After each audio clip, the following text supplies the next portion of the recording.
اور رسول اللہ صلی اللہ علیہ وسلم کے بعد اگر کسی انسان کے ہاتھ پر ایسی چیز ہو اور وہ دعویٰ کرے نبوت کا تو وہ کافر ہے، اور اگر ایسی چیز کوئی ہوگی تو یہ استدراج ہے۔ استدراج کا مطلب یہ ہے کہ خدا نے ڈھیل دی ہوئی ہے، شیطان کے اثر سے یہ چیزیں ہو رہی، اور اگر وہ دعویٰ کرے ولایت کا تو جائز ہے، اور اگر نہ دعویٰ کرے تو بھی ہو سکتا ہے، کیونکہ ولایت کا دعویٰ ضروری نہیں، نبوت کا دعویٰ ضروری ہے، کیونکہ لوگوں کی ہدایت کا سلسلہ اس سے وابستہ ہے، تو اس کا بتانا کہ میں خدا کا نبی ہوں یہ ضروری تھا، اور اس کی تصدیق کے لیے ایک معجزہ تو ہونا ہی چاہیے تھا۔ 8ویں پارے کے آغاز میں اصل میں اس پہ بحث ہے، لیکن خلاصہ ساری گفتگو کا یہ ہے کہ کرامت یا معجزہ اللہ کا فعل ہے، اور کسی ایسے شخص کے ہاتھ پہ ظاہر ہو جاتا ہے جو اللہ کا بہت ہی محبوب اور اللہ کا مقدس اور پاکیزہ انسان ہے، خدا کا چنا ہوا ہے،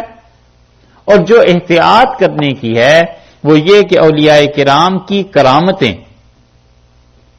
بڑی بڑی کرامتیں بھی سند صحیح ہونی چاہیے، پتہ چلنا چاہیے کہ واقعی بات ہوئی بھی ہے یا نہیں ہوئی، وگرنہ اپنے پاس سے لوگ قصے گھڑ لیتے ہیں، کہانیاں گھڑ لیتے ہیں اور بہت سی چیزیں، اور کرامتوں کے باب میں بہت مبالغہ اور جھوٹ بھی شامل ہو جاتا ہے، اس لیے صحیح سند ہونی ضروری ہے، وہ آدمی دیکھ لے وہ حق بنتا ہے، لیکن کرامتوں کا انکار کرنا آدمی کو اہل سنت والجماعت سے نکال دیتا ہے۔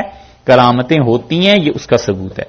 قالت ہوا من عند اللہ، انہوں نے کہا یہ اللہ کی جانب سے، ان اللہ یرزق من یشاء بغیر حساب، اور اللہ رزق دیتا ہے جسے چاہتا ہے بغیر حساب کے، اللہ جس کے لیے چاہتا ہے برکت دے دیتا ہے۔ ہنالک، اس جگہ پر، ہنالک اس وقت میں، دونوں ترجمے ہو سکتے ہیں، ہنالک اس جگہ پر یہ ترجمہ کرتے ہیں، ہنالک دعا زکریا ربہ، اس جگہ پر پکارا حضرت زکریا علیہ الصلوۃ والسلام نے اپنے پروردگار کو۔ تو جب یہ ترجمہ کریں گے تو اس کا مطلب یہ ہے کہ اللہ نے اس مقام کا ذکر کیا ہے، تو بعض مقامات ایسے ہوتے ہیں جہاں دعا کی قبولیت زیادہ ہوتی، یہ ہے دلیل اس کی۔ سارے مکہ میں دعا قبول ہوتی ہے، لیکن حرم اس میں خاص طور سے دعا قبول ہوتی ہے، اور سارے حرم کی نسبت بھی ملتزم پہ زیادہ دعا قبول ہوتی ہے۔ ہر جگہ مدینہ منورہ میں دعا قبول ہوتی ہے، لیکن حضور اقدس صلی اللہ علیہ وسلم کے روضہ مبارک کے سامنے وہ زیادہ دعا کی قبولیت اس جگہ پر ہے۔ تو جگہ میں کبھی کبھی ایسی برکت ہوتی ہے کہ وہاں پر دعا کی قبولیت باقی جگہوں سے بڑھ جاتی ہے۔ یہ وہ بات تھی جس وجہ سے لوگ جاتے تھے اولیاء اللہ کے مزارات پہ دعا مانگنے کے لیے، کہ ان کا اعتقاد اور نظریہ یہ تھا کہ یہ اللہ کے اچھے بندے تھے، یہاں ان کی قبر پہ زیادہ رحمت نازل ہوتی ہے، لہٰذا ہم اس جگہ پر دعا مانگیں۔ یہ اس وقت بھی جائز تھا، اب بھی جائز۔ خرابی یہاں سے پیدا ہوتی ہے کہ جب جا کر یہ عقیدہ رکھ لے علیہ باللہ کہ صاحب قبر مجھے دے گا، یہ ہے غلط بات۔ اور خرابی یہاں سے پیدا ہوتی ہے کہ وہاں عورتیں مرد سب بغیر حجاب کے آپس میں اختلاط ہو رہا ہے، گھوم پھر رہے ہیں، یہ شرعاً جائز نہیں ہے کہ ایسی جگہوں پر جایا جائے، کیونکہ پردہ جو نہیں رہتا، وگرنہ اصل میں یہی چیز تھی۔ اور یہ جو شدت آ گئی ہے نا بہت سے لوگوں میں، شدت اس معنی میں بھی آ گئی ہے کہ یہ کسی طرح مانتے نہیں ہیں کہ جگہوں میں برکتیں ہوتی ہیں اور افراد میں برکتیں ہوتی ہیں، یہ شدت کی باتیں ہیں، ان میں نہیں جانا چاہیے۔ تو یہ جو شدت آ گئی ہے اس کی وجہ یہ ہے کہ تعلیم مکمل نہیں، اور طبیعت میں ہوتا ہے غصہ اور عروج، تو نتیجہ یہ کہ تعلیم نہیں ہوتی، قرآن پاک کی ان چیزوں کو رد کر دیتے ہیں۔ اللہ تعالیٰ نے فرمایا ہنالک دعا زکریا ربہ، حضرت زکریا علیہ الصلوۃ والسلام نے دعا مانگی اس جگہ پر، تو اس جگہ میں کوئی چیز تو تھی نا جو انہوں نے وہیں کھڑے ہو کے دعا مانگی، اور اللہ نے کیوں ذکر کیا؟ اللہ تعالیٰ صاف کہہ دیتے اس نے دعا مانگی بس۔ اللہ تعالیٰ نے کیوں کہا ہے کہ اس جگہ پر دعا مانگی؟ اس کا مطلب یہ ہے کہ اس جگہ میں وہ برکتیں تھیں، اور اسی لیے آپ پچھلے لوگوں کی کتابیں پڑھیں نا، جو سوانح ان کی لکھتے ہیں، کئی لوگوں کی زندگیوں کی، اب جو نئے نئے نسخے چھپ رہے ہیں وہاں پر بڑے اچھے اچھے لوگ جو اس پہ ڈاکٹریٹ اور ایسی چیزیں لکھتے ہیں، وہ کہتے ہیں یہ فلاں جگہ پہ فلاں بزرگ کی قبر ہے اور وہ ایسی جگہ ہے جہاں پہ دعا قبول ہو جاتی ہے۔ معروف کرخی رحمت اللہ علیہ کے حالات پڑھیں، اس پہ لکھا ہوا مل جائے گا کہ معروف کرخی رحمت اللہ علیہ کی قبر ایسی ہے جہاں پہ دعا قبول ہو جاتی ہے، فلاں کی قبر پہ دعا قبول ہو جاتی ہے۔ یہ پچھلے حضرات لکھتے رہے، اب جو نئی نئی تحقیق آ رہی ہے اس کے حاشیے پہ پھر لکھ دیتے ہیں کہ انا للہ و انا الیہ راجعون، یہ عقیدہ بدعت ہے اور ایسے ہے اور ایسے ہے۔ وہ جتنی مرتبہ بھی انا للہ لکھیں، امت میں پیچھے سے لوگ اسی بات کے قائل رہے ہیں۔ یہ اب جو نئی نئی راہیں آئی ہیں نا اس 14ویں صدی میں جا کے اور 15ویں صدی میں، تو پچھلی پوری امت مسلمان نہیں تھی، انہیں نہیں پتا چلا اس توحید کا اور ان چیزوں کا۔ توحید کے نشے میں اور توحید کی بات میں کبھی بھی کسی کی توہین نہیں کرنی چاہیے۔ آدمی اللہ کی توحید کو بیان کرے، مگر جو حق بات ہے وہ حق ہے۔ اگر جگہوں میں برکتیں نہ ہوتی تو کبھی بھی حضرت عمر رضی اللہ عنہ اپنی وفات سے پہلے نہ کہتے کہ اکبر ہمی، مجھے سب سے زیادہ زندگی بھر جس کا خوف رہا وہ یہی کہ رسول اللہ صلی اللہ علیہ وسلم کے ساتھ جو جگہ رہ گئی ہے کہیں اس سے محروم نہ ہو جائے۔ انہوں نے کہا جاؤ میرے بیٹے اور ام المومنین رضی اللہ عنہ سے پوچھاؤ کہ وہ جگہ میرے لیے دے دیں گی۔ حضرت عائشہ رضی اللہ عنہ نے کیوں کہا کہ وہ میں نے اپنے لیے سنبھال کے رکھی ہوئی تھی، لیکن الیوم آج کے دن استاثرت علی نفسی، میں اپنی جان پہ عمر رضی اللہ عنہ کو ترجیح دیتی ہوں۔ اس کا مطلب ہے رسول اللہ صلی اللہ علیہ وسلم کا قرب، ان کا جوار، ان کے قریب ہونا، یہ بڑی برکت کی بات ہے۔ کیوں تمنا کرتے ہیں کہ بقیع میں دفن ہو، کیوں تمنا کرتے ہیں کہ مکہ مکرمہ میں دفن ہو؟ جگہوں میں تقدس اور پاکیزگی آ جاتی ہے، خرابی وہاں سے پیدا ہوتی ہے جب لوگ کسی مزار پہ جا کے یہ سمجھنے لگتے ہیں کہ اب صاحب قبر سے مانگنا۔ حتیٰ کہ فقہا نے لکھا ہے، وہ کہتے ہیں حضور اقدس صلی اللہ علیہ وسلم کے روزے پر بھی جائے تو فتح القدیر میں ابن حمام رحمت اللہ علیہ کہتے ہیں کہ صلاۃ و سلام پیش کرے اور جب دعا مانگنے کا وقت آئے تو قبلے کی طرف چہرہ کر لے اور پیٹھ حضور اقدس صلی اللہ علیہ وسلم کے روزے کی طرف کر لے تاکہ یہ شبہ نہ پڑے کہ کہیں ادھر سے مانگ رہا۔ ہر چیز اپنی جگہ۔ وہ کہتے ہیں بیت اللہ میں جائے، طواف کرے، اندر اس جگہ کا جہاں پہ سیاہ غلاف چڑھا ہوا ہے، اور اگر اس نے مسجد حرام کا طواف کر لیا، مسجد کا، تو کفر کا خدشہ ہے۔ وجہ اس کی یہ ہے کہ اللہ نے طواف اپنے گھر کے لیے مخصوص کیا ہے، وہ جو اندر ہے جگہ اس کا، یہ حق غیر کے لیے استعمال کر رہا ہے، کہیں اور استعمال کر رہا ہے تو کہتے ہیں کفر کا خدشہ ہے کہ کہیں شرک نہ ہو جائے۔ یہ بھی تو خدا کا حق تھا نا اس کا گھر، تو گھر کے حق میں اس نے شرک کر لیا، وہ کہتے ہیں ڈر ہے کفر کا۔ توحید وہ اپنی جگہ پر، اور یہ چیزیں بھی ہر ایک انہی چیزوں کا قائل۔ اگر جگہوں کا تبرک اور یہ چیزیں نہ ہوتی جگہوں میں برکتیں، یہ پچھلے لوگ کبھی بھی اس چیز کو نہ لکھتے فلاں جگہ پہ فلاں جگہ پہ۔ یہ زمخشری جو ہیں کشاف والے، زندگی میں ساری کتابیں آخر جا کے امام ابو حنیفہ رحمۃ اللہ علیہ کے مزار پہ دے دی، اور امام صاحب رحمۃ اللہ علیہ سے عشق تھا، کہتے تھے کسی طرح بس یہاں جگہ مل جائے حضرت کے قرب میں دفن ہو جاؤں۔ امام احمد ابن حنبل رحمۃ اللہ علیہ جہاں دفن تھے، ہزاروں قبریں وہاں پھیل گئیں، پہنچ گئیں۔ امام ابو حنیفہ رحمۃ اللہ علیہ جہاں دفن ہے، ہزاروں قبریں بن گئیں۔ لوگوں نے کہا اس جگہ پہ خدا کی برکتیں نازل ہوتی ہیں، اور امید ہے یہاں اللہ اس میں سے ہمیں بھی حصہ دے دے گا۔ یہ کابر کا رہا ہے طریقہ، اسی لیے یہاں پہ اللہ نے فرمایا ہنالک دعا زکریا ربا، اس جگہ پر حضرت زکریا علیہ الصلوۃ والسلام نے دعا مانگی اللہ سے۔ ایک ترجمہ، ایک تشریح۔ دوسرے مفسرین گئے ہیں کہ وہ کہتے ہیں اس جگہ کی بجائے ترجمہ اس کا یہ کیا جائے کہ ہنالک دعا زکریا ربہ، اس وقت میں دعا مانگی، تو وہ کہتے ہیں اس کا مطلب یہ ہے کہ وقت کو بھی، ٹائم کو بھی ایک دوسرے کے ساتھ افضل اور مفضول کی نسبت ہے، کہ کوئی وقت زیادہ اچھا ہوتا ہے، کوئی وقت کم اچھا ہوتا ہے۔ اور یہ بات تو ظاہر ہے کہ جتنی دعا تہجد میں قبول ہوتی ہے باقی اوقات میں نہیں، اور جتنی دعا سورج کے ڈوبتے ہوئے قبول ہوتی ہے اتنی باقی اوقات میں نہیں۔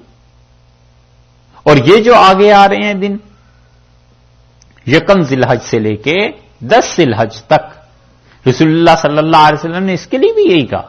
آپ نے فرمایا ان میں سے ہر ایک دن کا روزہ 1 سال کے نفل روزوں کے برابر ہے، تمہیں اتنا ثواب دلائے گا.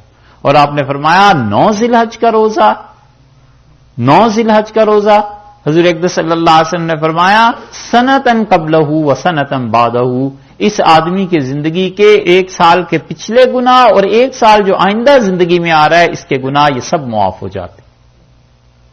اور رسول اللہ صلی اللہ علیہ وسلم نے فرمایا یہ جو 10 راتیں ہیں یکم ذی الحج سے 10 تک کی، آپ نے فرمایا ان میں سے ہر رات تمہاری عبادت لیلۃ القدر کے برابر ہے. ایک لیلۃ القدر ڈھونڈنے کے لیے اعتکاف کرتے ہیں نا آخری عشرے میں، کتنی محنت کرتے ہیں، تاک راتوں کو جاگتے ہیں، یہ کیوں نہیں، اس حدیث پہ کیوں نہیں عمل کرتے؟ رسول اللہ صلی اللہ علیہ وسلم یہ صحیح بخاری وغیرہ کی احادیث ہیں، پکی احادیث ہیں. آپ نے فرمایا ان میں سے ہر رات کی عبادت لیلۃ القدر سے افضل، اور ہر دن کا روزہ آپ نے فرمایا 1 سال کا ثواب اللہ سے دلاتا ہے. اور 9ویں کا روزہ آپ نے فرمایا تمہاری زندگی کے 1 سال کے پچھلے اور 1 سال کے اگلے گناہ معاف کرا دے. ہمارے ایک بزرگ تھے، وہ ہر سال 9 کا روزہ رکھتے تھے اور بڑے خوش ہوتے تھے، کہتے تھے دیکھو اگلے سال اب ہم جیئیں گے تو ہی تو گناہ ہوں گے، 1 سال کی گارنٹی اور مل گئی. اور جس سال انتقال ہونا تھا اس سال سوتے ہی رہ گئے، حتیٰ کہ کسی نے فجر میں اٹھایا کہ حضرت فجر پڑھ لے، تو فجر انہوں نے پڑھ لی. لیکن انہوں نے کہا دوستو لگتا ہے زندگی کا آخری سال ہے، کیونکہ پہلی مرتبہ 9 کا روزہ رہ گیا، تو پچھلے سال کے تو پتہ نہیں معاف ہوئے یا نہیں ہوئے، اگلا سال نہیں آتا، اور واقعی اگلے سال سے پہلے انتقال ہوگی. ایسے بھی ہوتا ہے، تقدیر بھی تو اللہ کی غالب آتی ہے نا. تو وقت یہ ایک دوسرے کے ساتھ نہیں ملتا. بعض وقت ایسے ہوتے ہیں کہ آدمی کے جی میں یہ آتا ہے خود ہی کہ اللہ سے اس وقت جو مانگوں مجھے مل جائے گا، یہ غیب سے خدا کی جانب سے اس کے دل میں ڈالا جاتا ہے. اس وقت کی قدر کرنی چاہیے. کوئی آدمی نہیں جانتا کس وقت آ جائے، ڈرائیو کر رہا ہے، کھانا کھا رہا ہے، کوئی اور کام، ایک دم سے جی میں آتا ہے کہ شاید یہ ایسا موقع ہے کہ جو اللہ سے اس وقت میں مانگوں مل جائے گا. اس موقع پہ اللہ سے اس کی خوشی مانگنی چاہیے، ایمان مانگنا چاہیے، یا جو بھی چیز گھر، جوتا، گاڑی، نمک، مرچیں، اس لیے کہ لینا ہی تو اسی سے ہے. چھوٹی سے چھوٹی چیز ہے یا بڑی سے بڑی چیز ہے، جانا تو اسی در پہ ہے نا، اور تو کہیں نہیں جانا. الیاذ باللہ خدا امتحان میں نہ ڈالے، لیکن غیرت اتنی ہونی چاہیے کہ اس کے علاوہ کوئی اور در فرض کر لو ہوتا تو بھی نہ تھوکتے. اپنے مالک پہ اتنا بھروسہ ہونا چاہیے، اتنا اعتماد اللہ کی ذات پہ ہونا چاہیے. تو اس لیے وقت کا بھی فرق پڑ جاتا ہے، کیفیت کا فرق پڑ جاتا ہے. ہنالک دعا زکریا ربہ. اور اب کیا ہوا، اس وقت میں حضرت زکریا علیہ السلام نے دعا مانگی اپنے پروردگار سے، پھر ربوبیت آ گئی نا. دیکھا ہے بار بار ربوبیت کا ذکر ہے، کیونکہ مقام ایسا ہے کہ تربیت ہے، مقام ایسا ہے کہ اس میں مانگنا ہے، مقام ایسا ہے کہ اولاد کے لیے طلب، اور یہ چیزیں اس لیے ربوبیت کا ذکر آ رہا ہے. اس لیے ربوبیت کا ذکر آ رہا ہے، رب ہونے کا. قال رب ہب لی، دعا مانگی اور کہنے لگے اے میرے پروردگار مجھے بھی عنایت ہو، مجھے بھی دے دیں، من لدن کا اپنی طرف سے، ذریتن اولاد، طیبہ پاکیزہ. اے اللہ اپنی طرف سے مجھے بھی پاک اولاد عنایت فرما. دل میں آیا نا جب دیکھا کہ یہ بچی ہے مریم اور بغیر کسی سبب کے اسے پھل مل رہے ہیں، تو نگاہ اپنی طرف گئی کہ اللہ بغیر سبب کے اسے ملتے ہیں اور اب میرے لیے اولاد کا بھی کوئی سبب نہیں، اور پروردگار موسم کے بغیر اسے پھل ملتے ہیں تو میرا بھی موسم نہیں. 80-90 برس عمر ہو گئی لیکن تیری رحمت سے تو مایوسی نہیں، تیری رحمت سے تو کوئی محروم نہیں رہا. میں ان چیزوں کا پابند ہوں، پروردگار تجھ پہ تو یہ پابندیاں نہیں ہیں، مہربانی ہو حب لی من لدن کا ذریۃ طیبہ، مجھے بھی پاک اولاد دے دیں. انک سمیع الدعاء، اور اللہ آپ سنتے ہیں دعا کو، پکار کو. دوسری چیز آپ غور کیجئے، بار بار یہاں سننے کی صفت لائی جا رہی ہے کہ کہ مطلب یہ ہے کہ عیسائیوں تم ان کی عبادت کرتے ہو، وہ تو خود اللہ کو ایسے مانگتے تھے، وہ تو خود اللہ کو ایسے پکارتے تھے، وہ تو بار بار سے کہتے تھے کہ اللہ تو ہی ایسا کام کرنے والا ہے، پروردگار تو ہی دینے والا ہے۔ ذریتن طیبہ، یہ ذریہ کا لفظ جو ہے نا اولاد کا، یہ واحد کے معنی میں بھی استعمال ہوتا ہے، جمع کے معنی میں بھی، مذکر کے لیے بھی مؤنث کے لیے بھی۔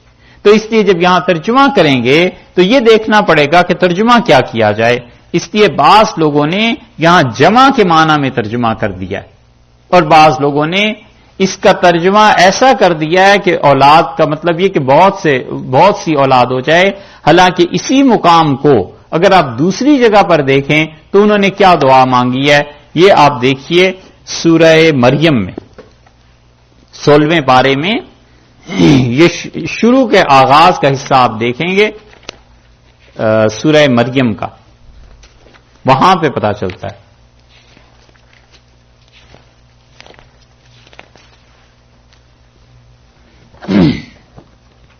سورہ مریم 19 نمبر سورت، اللہ تعالیٰ نے اس کے شروع میں ارشاد فرمایا کاف یا عین صاد ذکر رحمت ربک عبدہ زکریا، اور یہ ذکر ہم کر رہے ہیں تیرے پروردگار کی رحمت کا، عبدہ جو اس نے اپنے بندے پہ کی تھی، زکریا پہ علیہ الصلوۃ والسلام، اذ نادا ربہ، جب اس نے پکارا اپنے پروردگار کو، نداءً خفیہ، چھپی ہوئی پکار۔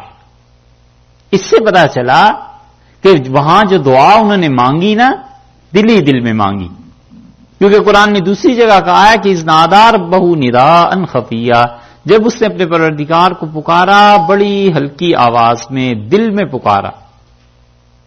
اس لیے بھی کہ عمر اتنی ہو گئی ہے، زور سے اگر دعا کروں، مریم ہے ہنسیں گی کہ اس عمر میں اب اولاد مانگتا ہے خدا سے، تو بڑے چپکے دل میں عرض کیا رب انی وہن العظم منی، اللہ میری ہڈیاں اب بہت بوڑھی ہو گئی ہیں، واشتعل الراس، اور اللہ سر جل اٹھایا ہے، شیبن، بڑھاپے کی آگ سے، بال سفید ہو گئے ہیں، ولم اکن، اور اس کے باوجود میرے رب، بدعائک رب شقیہ، میں کبھی بھی مانگ کے تجھ سے محروم نہیں رہا، تیری عنایتیں ہمیشہ ایسی رہی ہیں کہ جب بھی ہاتھ پھیلایا تو نے مہربانی کی ہے، اور جب بھی تیرے در پہ جھولی پھیلائی ہے تو نے عنایت فرمائی ہے، ولم اکن بدعائک رب شقیہ، اور اللہ میں کبھی بھی محروم نہیں رہا، یہ سارے میری معذوریاں ہیں، تیری تو کوئی معذوری نہیں، وانی خفت الموالی من ورائی،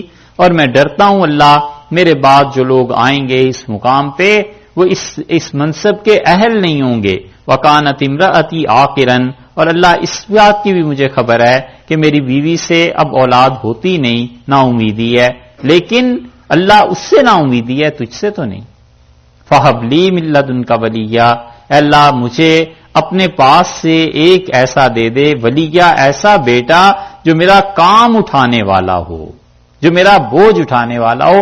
وہاں ذریتن طیبہ کے لفظ آئے ہیں، اور یہاں آیا ہے کہ من لدنک ولیہ، ایک بیٹا دے دے، تو اس کا مطلب یہ ہے کہ وہاں ترجمہ یہ کیا جائے گا کہ انہوں نے اللہ سے ایک بیٹے کی دعا مانگی، اولاد کی دعا مانگی، دونوں آیا۔ یہ ہے چیز، یہ اس لیے بتایا آپ کو کہ یہ ترجمہ کرنا اور تفسیر یہ بڑی مشکل چیزیں ہیں، ہر آدمی کے بس کی بات نہیں۔ یہ جو آج کل ہمارے ہاں رواج چل پڑا ہے نا کہ 2 لفظ عربی کے آگے اور بیٹھ کے تفسیریں لکھتے ہیں، بڑی مشکل بات ہے۔ وہ جو پچھلے محنت کر گئے ہیں اس محنت کو سمجھ لیں، یہی بڑی غنیمت ہے، کچھ آئیے کہ کوئی نئے نقطے اس میں سے نکالے۔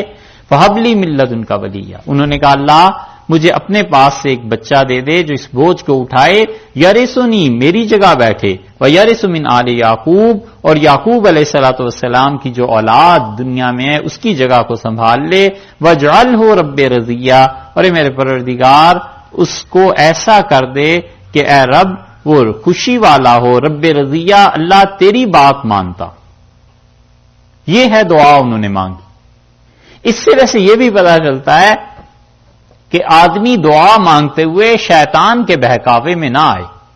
شیطان پتہ ہے کیا دل میں ڈالتا ہے؟ وہ کہتا ہے یہ ہوگا کیسے؟ تم جو بیٹھ گئے ہو اللہ سے مانگنے تو یہ ہوگا کیسے؟ یہ تو کوئی سبب ہی نہیں ہے اور یہ تو کوئی چیز ہی نہیں ہے. ظاہر میں مثلا بارش مانگنی ہے تو کہاں بادل ہی نہیں ہے، یہ تو موسم ہی نہیں ہے بارش ہونے کا. یہ سب شیطان کے وسوسے ہیں. اور آدمی ہمیشہ اللہ کی قدرت پر نظر رکھے اور اپنے عجز پر، اپنی نالائکی پر نظر رکھے.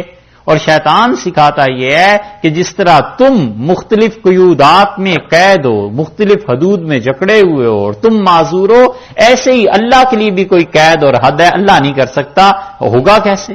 ارے بھئی اللہ سے مانگ رہے ہیں، اس سے تو کوئی قید نہیں، اس کو تو کوئی حد نہیں، وہ جو چاہے سو کرے. مانگنا تو اپنے اختیار میں تھوڑا سا ہے، تو اس لیے اپنے طور پہ مانگتا رہے.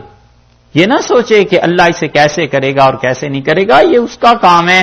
انہوں نے عرض کیا اللہ سے کہ اللہ یہ چیز، انہوں نے کہا حبلی من لدنک ذریۃ طیبہ، مجھے اپنے پاس سے پاک اولاد دے دیں. انک سمیع الدعاء، اور اللہ آپ دعا کو سننے والے، اللہ آپ ہی ہیں جو اس پکار کو سنتے ہیں. اے پروردگار تو ہی ہے جو لوگوں کو اولاد دیتا ہے. فنادتہ الملائکہ، اور انہیں آواز دی فرشتوں نے. الملائکہ سے مراد بعض مفسرین نے لیا ہے کہ اس میں جنس ہے. اس میں جنس کا مطلب یہ ہے کہ ایک فرشتوں میں سے کسی نے آواز دی. اس میں جنس کا مطلب جیسے ہم کہتے ہیں کہ فلاں آدمی تو گاڑیوں پہ سوار ہوتا ہے، تو گاڑی ایک ہی ہوتی ہے، اس پہ سوار ہوتا ہے، لیکن اس میں جنس کے طور پہ ہوتا ہے کہ گاڑیوں کی قسموں میں سے ایک قسم پہ سوار ہوتا ہے. فنادت الملائکہ، یا تو یہ ہے کہ فرشتوں نے آواز دی، یا یہ کہ ایک فرشتے نے آواز دی. تو وہو قائم، اور وہ کھڑے تھے، اسی حالت میں کھڑے تھے. اس سے مطلب یہ ہے کہ وہ وقت ایسا برکت والا تھا مانگنے کا. یصلی فی المحراب، اور وہ کیا کر رہے تھے؟ نماز پڑھ رہے تھے محراب میں. یہاں دیکھیے آپ محراب کا ذکر آیا نا، اور ذرا سا اوپر پچھلی آیت میں دیکھیے گا کہ کلما دخل علیہ زکریا المحراب، اور جب بھی زکریا علیہ الصلوۃ والسلام محراب میں داخل ہوتے تھے تو محراب میں مریم کے پاس رزق ہوتا تھا، محراب میں ہی وہ ٹھہرتی تھی. اور ہنالکا، اسی محراب میں دعا مانگی زکریا نے، اور یصلی فی المحراب، اسی محراب میں وہ نماز پڑھ رہے تھے. اس کا مطلب ہے اس جگہ میں کوئی برکت تھی، اسی لیے محراب کا اتنی جگہ پہ تذکرہ آ گیا نا. وگرنہ تو بات آسانی سے بھی ایک جملہ بھی آرام سے کہا جا سکتا تھا، لیکن اللہ تعالیٰ نے بتایا ہے. اور پھر جو اوپر آیا کلما، جب بھی، اس کا مطلب ہے عام طور پہ وہ آتے جاتے رہتے تھے، دیکھتے تھے بھانجی کیا کر رہی ہے، عبادت کر رہی ہے، کسی چیز کی ضرورت تو نہیں. جب بھی جاتے تھے وہاں کچھ نہ کچھ چیز پاتے تھے. تو انہوں نے یصلی فی المحراب، وہ محراب میں کھڑے تھے، فرشتوں نے آواز دی، یا تو مراد ہے دل میں ان کے ڈالا، اور یا واقعی پکار کے کہا. جس طرح بھی کسی فرشتے نے کہا یا فرشتوں نے کہا، انہوں نے کہا ان اللہ تعالی یبشرک، آپ کو بشارت دیتے ہیں، بیحییٰ، آپ کے ہاں بیٹا ہوگا اور اس کا نام ہے یحییٰ. نام بھی خود ہی رکھ دیا. چلو دینے پہ آئیں ایسے دے دیں، دینے پہ آئیں تو ایسے دے دیں کہ نام بھی رکھ دے. ایک دوسری جگہ پر فرمایا لم نجعل لہ من قبل سمیہ، اس سے پہلے اس دنیا میں یہ نام کسی کا رکھا ہی نہیں گیا جو ہم تیرے بیٹے کا نام رکھ رہے ہیں. ہمیشہ اس نام کی حفاظت کی ہوگی نا اللہ نے، کسی کے دل میں ہی نہیں ڈالا ہوگا، آنے ہی نہیں دیا ہوگا، رکھنے ہی نہیں دیا ہوگا. پتا تھا کہ فلاں سن میں فلاں ہمارا بندہ ایسے مانگے گا، ہم اسے بیٹا دیں گے. اس کا نام بھی خود ہی تجویز فرما دیا اور فرمایا کہ تمہیں بیٹا دیں گے. اور دیکھو اللہ تمہیں بشارت دیتا ہے ایک بیٹے کی، اور اس بیٹے کا منصب کیا ہے؟ یحییٰ اس کا نام ہے. مصدقاً، وہ تصدیق کریں گے، بکلمۃ من اللہ، اللہ کی طرف سے جو کلمہ ہوگا اس کی تصدیق کریں گے، اس کلمے کو سچا کہیں گے. یہ کلمہ آگے آ رہا ہے، اس کو وہاں بات کریں گے. وسیداً، اور آپ کا بیٹا یہ سردار ہوگا. حضرت یحییٰ علیہ السلام کے لیے اللہ نے یہاں پر سید کا لفظ استعمال فرمایا ہے کہ وہ کیا ہوں گے؟ آقا، سردار، اپنی قوم کا، اپنے کنبے کا. اور باپ نے کیا مانگا حضرت زکریا علیہ السلام نے کہ اللہ میری جگہ پر بیٹھے، یرثنی و یرث من آل یعقوب. یہ ترجمہ حضرت نے کیا ہے. یرثنی، حضرت شیخ عبد القادر صاحب رحمۃ اللہ ترجمہ فرماتے ہیں کہ میری جگہ پر بیٹھے. بہت عمدہ بات کہی ہے. مطلب یہ ہے کہ میرے علوم کا وارث بنے میرا بیٹا. یہ انہوں نے دعا مانگی تو اللہ نے فرمایا سیدن، آقا ہوگا، بڑا آدمی ہوگا. حضرت یحییٰ علیہ الصلوۃ والسلام کے لیے یہاں سید کا لفظ ہو سکتا ہے اور رسول اللہ صلی اللہ علیہ وسلم کے لیے نہیں ہو سکتا ہے. توبہ توبہ. جب یہ نیا نیا انقلاب آیا سعودیہ کا، لڑتے تھے یہ نجدی سارے کہ رسول اللہ صلی اللہ علیہ وسلم کے لیے سیدنا کا لفظ استعمال ہی نہیں ہو سکتا. حضرت خلیل احمد صاحب سہارنپوری رحمت اللہ علیہ تشریف لے گئے یہاں سے ہندوستان سے اور حاضری ہوئی حرم میں، اور حضرت نے ہجرت کر لی مدینہ منورہ. بیٹھے ہوئے تھے مسجد نبوی میں اور شاہ سعود آئے تو حضرت کا شورا تھا کہ حدیث میں اللہ نے بڑا مقام دیا ہے، اور قاضی تھے قاضی القضات بلحید، وہ بھی ساتھ تھے اس کے. آ کے بیٹھے، حضرت سے مصافحہ ہوا، پتہ چلا حضرت کا مقام کا. تو حضرت رحمت اللہ علیہ کو اور اکابر کو اللہ نے بڑا وصف دیا تھا. صاف بات کہتے تھے، کسی کا کھاتے تھوڑا ہی تھے اور ڈرتے تھوڑا ہی تھے اللہ کے علاوہ کسی سے.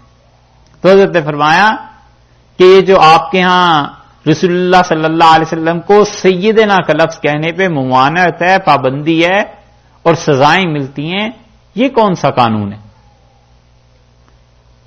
تو اس نے قاضی کی طرف اشارہ کیا کہ جواب دو. قاضی بلحید نے کہا کہ رسول اللہ صلی اللہ علیہ وسلم نے یہ کہا ہے حدیث میں، وہ حدیث پڑھ دی کہ آپ نے فرمایا مجھے سید نہ کہو، سید اور آقا تو اللہ ہے.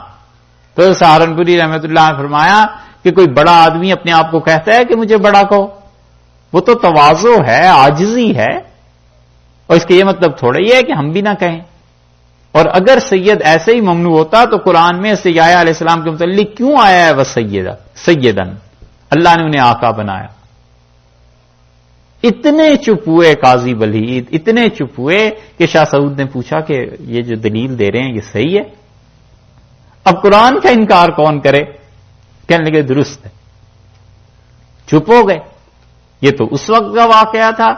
اور اب چند برس پہلے جب حاضری کی توفیق ہوئی تو مسجد نبوی میں جو نئی توسیع ہوئی ہے نا، اس کے دروازے پہ لکھا ہوا ہے سیدنا رسول اللہ صلی اللہ علیہ وسلم، ہمارے آقا رسول اللہ صلی اللہ علیہ وسلم. تو میں نے دوستوں کو دکھایا، میں نے کہا یہ ذرا دیکھو، یہ ہے حد سے گزر جانا. ہمیشہ فتوے لگاتے رہے کہ ہم یہ شرک، یہ بدعت، یہ شرک، یہ بدعت. میں نے کہا اب کیا ہوا بھائی؟ ابھی تو مشکل سے 50 سال گزرے ہیں، بڑے بھائی صاحب تھے، اب تو چھوٹے بھائی کی حکومت ہے، اب سیدنا کا لفظ یہ درست ہو گیا. ایسے یہ سارے نتیجے ہیں کسی کے پاس ٹھہر کے جوتے نہ کھانے کے. کسی اللہ کے نیک بندے کی مجلس میں رہے نا اور جوتے 2-4 دن کھائے ہوئے ہوں یا سیدھے کیے ہوں، پھر عقل آتی ہے کہ علم جو ہے اس کا استعمال کیا ہے، بزرگوں کی روایات کیا ہیں، ادب کا طریقہ کیا ہے. بڑوں کے ساتھ اختلاف کرے، دلیل سے کوئی حرج نہیں ہے، دلیل ہونی چاہیے. ایسے تھوڑا ہی ہے کہ جو ہمارے جی میں آیا بس یہ ٹھیک ہے. غلط باتیں. یہ ہے ٹرینڈ جو مسلمانوں میں پھیلتا جا رہا ہے. فرمایا وسیدن، اور وہ کیا ہے؟ حضرت یحییٰ علیہ السلام آقا، وحصورن، اور رکے ہوئے ہوں گے. حصور، حصر کا لفظ آپ نے سنا ہی ہے، کئی مرتبہ استعمال کیا کہ اس میں حصر پایا جاتا ہے، یعنی فقط اس چیز میں یہی. حصورن، رکے ہوئے ہوں گے، یعنی عورتوں سے نکاح نہیں کریں گے، بڑے زاہد، بڑے بے رغبت. وجہ اس کی یہ کہ یہودیت تھی سامنے، اور وہ تو سارا پیسہ اور عیاشی اور مال اور تکبر. اللہ نے نبی 2 بھیجے علیہ الصلوۃ والسلام، اور دونوں ایسے زاہد، ایسے بزرگ، ایسے دنیا سے ہٹے ہوئے کہ نمونہ دکھا دیں اللہ کہ یہ ہیں اچھے لوگوں کی سیرتیں. وہ حصورن، اور وہ ایسے ہوں گے جو نکاح بھی نہیں کریں گے. وہ نبیم من الصالحین، اور وہ ہمارے نبی ہیں ایسے جو صالح لوگوں میں سے. یہاں پہ اشکال پیدا ہوتا ہے کہ صالح نبی ہوں گے تو کیا کوئی نبی برا بھی ہوتا ہے؟ یہ صالحین کا لفظ کیوں لائے ہیں؟ صالحین کا لفظ اس لیے لائے ہیں کہ یہودیت کا رد ہے. اب بھی یہودیوں کو پڑھیں، چونکہ انہوں نے قتل کیا تھا نا، بادشاہ یہودی تھا جس نے قتل کیا ہے ان کو، یحییٰ علیہ السلام کو. تو یہ کہتے ہیں کہ جھوٹا پیغمبر تھا یہ. الیاذ باللہ. اپنے آپ کو نبی کہتا تھا مگر اصل میں نبی نہیں تھا. اللہ نے ایک صالحین کا لفظ لا کر رد کر دیا کہ نہیں تم جھوٹ کہتے ہو، وہ ہمارے نبی بھی تھے، کوئی بناوٹی نہیں تھے. الصالحین ایک لوگوں میں سے تھے، اچھے لوگوں میں سے تھے ایک. اور دوسرے صالحین کا لفظ اس لیے بھی لائے کہ یہ جو عیسائی ہیں ان کے ہاں جس چیز کا نام نبوت ہے اس کے لیے نیک ہونا بھی شرط نہیں. یہ آگے آئیں گی چھٹے پارے میں باتیں، اگر یاد رہا تو وہاں پہ آپ کو دکھائیں گے کہ ان کے نزدیک نبی نام تھا الیاذ باللہ، جو جادو ٹونے ٹوٹکے ایسی باتیں کر دے، دو چار آگے کی خبریں بتا دے، بس ان کے نزدیک وہ نبی تھا. حتیٰ کہ اس کا شریف آدمی ہونا بھی ضروری نہیں تھا الیاذ باللہ. جو بھی حرکتیں کرے بس نبی. پھر بھی اللہ نے ان کا بھی رد کر دیا کہ نہیں، یحییٰ جو تھے یہ صالحین میں سے تھے، تو نبوت کے لوازمات میں سے ہے صالحیت، اور نبوت کے لوازمات میں سے ہے کہ کیا چیز ہو اس کے ساتھ ساتھ اچھائی ہو. یہ چیز ہے. اس لیے آپ دیکھیں وہاں کہ اللہ نے فرمایا اگر تمہیں مجھ سے محبت کا دعویٰ ہے تو پیروی کرو رسول اللہ صلی اللہ علیہ وسلم کی، اللہ تمہارے گناہ معاف کر دے گا. تو اتباع سنت کی برکت سے گناہ معاف ہوں گے. جس کی سنت اور پیروی سے گناہ معاف ہو جاتے ہیں وہ ہستی خود کبھی گناہ میں مبتلا ہوگی. عجیب بات، بڑی اچھی بات حضرت مجدد رحمۃ اللہ نے لکھی ہے مکتوبات. انہوں نے لکھا ہے کہ کسی انسان کو اپنے شیخ سے محبت اور سنت کا اتباع یہ دو چیزیں نصیب ہوں تو بس اس کے بعد کسی چیز کی ضرورت نہیں رہتی. یہ دو چیزیں ہی کافی زندگی بھر کے لیے، کیونکہ محبت کہیں ہلنے نہیں نہ دیتی، ادھر ادھر ہونے نہیں دیتی، اور سنت کا اتباع ہے تو اللہ گناہ بھی معاف کرے گا، اور اللہ کے یہاں جو رنگ ہے اس میں رنگا جائے گا. تو یہاں پر صالحین کا لفظ اسی لیے لائے ہیں کہ یہودی اور عیسائی دونوں کا رد ہو. نبیم من الصالحین، وہ نبی تھے اور صالح نیک. قالا بولے، عرض کیا حضرت زکریا علیہ السلام نے، رب پروردگار انا یکون لی غلام، مجھے یہ بتا دیجئے کہ کیسے ہوگا میرے ہاں بیٹا. یعنی اس سے انکار نہیں، آپ نے جب کہہ دیا ہے تو بیٹا ہوگا ہی. آپ نے ارشاد فرما دیا ہے، فرشتوں نے آ کے کہہ دیا اب اولاد ہوگی، لیکن اللہ یہ پوچھنا چاہتا ہوں کیفیت کیا ہوگی. میں اور میری بیوی بوڑھے ہو گئے ہیں، ہم جوان ہو جائیں گے یا اسی حال میں اولاد مل جائے گی، کیا ہوگا آخر کیفیت کیا ہوگی. وقد بلغنی الکبر، اللہ میں بڑھاپے کی حد کو پہنچ گیا ہوں، 90 برس سے زائد عمر ہوگی. وامرأتی، اور میری بیوی آخر اولاد سے نا امید ہو گئی، اور نہ اس کے ہاں کوئی معاملہ ہے نہ میرے ہاں کوئی معاملہ باقی رہا. اللہ یہ ہوگا کیسے، یہ کیفیت عرض کرنا کیا کہ پوچھنا چاہتا ہوں. قالا، اللہ نے فرمایا کذالک، تم دونوں اسی طرح رہو گے، یہی کیفیت، یہی عمر. کذالک اللہ، اور اللہ یفعل ما یشاء، جو چاہتا ہے سو کرتا ہے.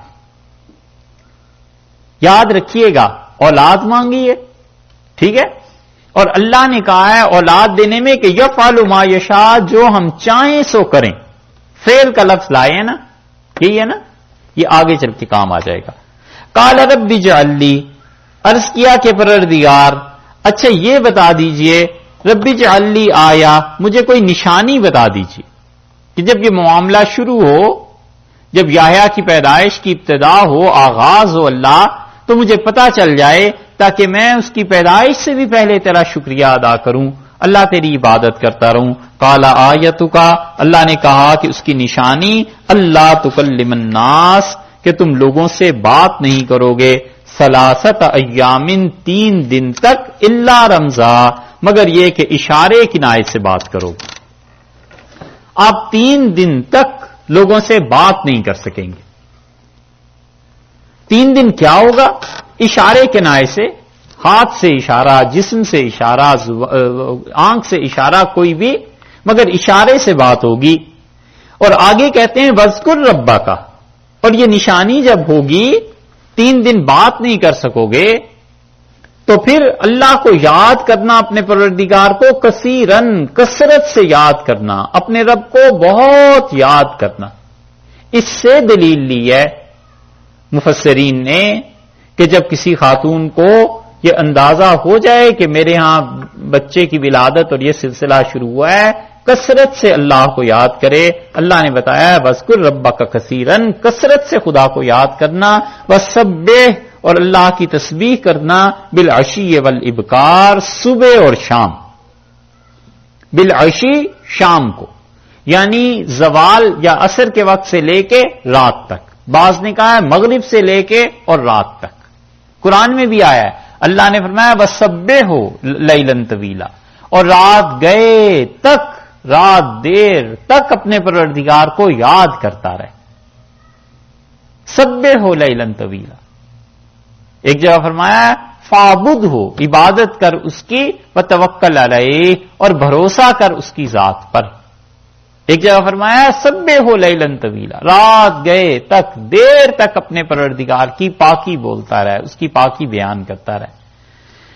یا یہ مراد ہے. اچھا، ایک عشی، اور ابکار کا مطلب صبح، یعنی فجر صبح صادق سے لے کر چاش تک اللہ کی پاکی بیان کرتا رہو، اللہ کو پاک، اللہ کی تسبیح بیان کرتا رہے. یا تو یہ، اور یا بعض مفسرین کہتے ہیں کہ صبح شام سے مراد ہے یعنی ان 3 دنوں میں ہر وقت اللہ کو یاد کرتا رہے.